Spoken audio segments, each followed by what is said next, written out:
Good evening, everyone. Just wanted to give a quick trailer update. So this is what I'm doing with the inside of this trailer.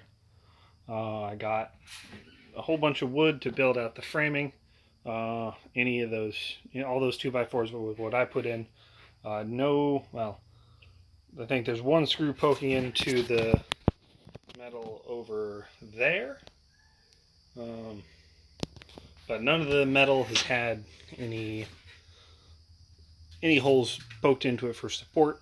The wood is being held up because it's screwed to each other. It's screwed to, well, it's not screwed to the wall. It's liquid nailed all together and to the wall.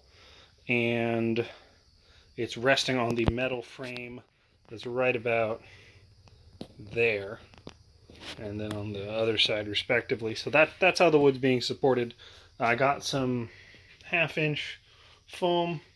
I forget what it was, but it's shiny on the back side.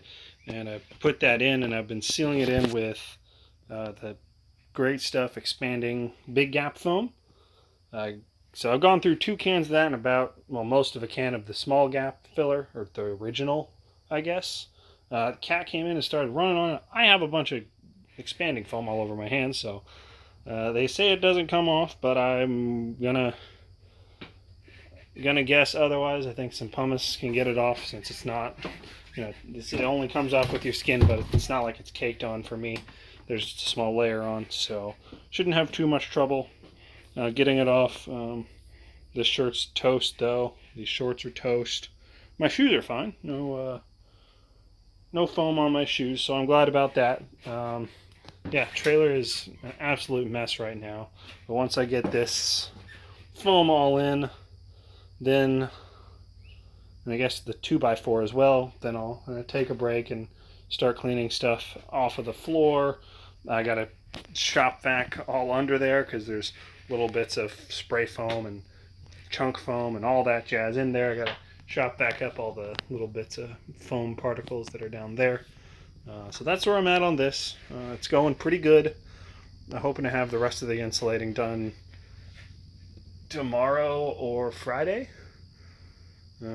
Yeah, so bigger project than I was expecting it to be, for sure. But the alternative, the other option, the reason I'm cutting these pieces of foam in, okay, I cut the pieces of foam all wrong. I cut them way too small. I had to improvise supports for the ones over there and for the ones in the middle by drilling screws into plywood. But the reason I'm doing the foam this way is the other option would be I drop plywood on top and then I drop plywood on top and then I spray it from underside, and that just sounds like a terrible day. I'd also would want to do it all at once, because whatever clothes I wore would be completely ruined, and they'd just be in throw out territory. Also, it wouldn't work over back there because that's where septic and clean water and gray water go. So this is the way I'm doing it, because this is really a trial run for how I can do it better in previous spots further down the trailer. I gotta do some replacements there, but it's going pretty well. It's going a little slower than I'd like it to, but that's what happens when I'm spending an hour or two on it a day, including when I have to go to the store to get stuff. That takes up time, and it's just me working on it. So that is all. Have a great night.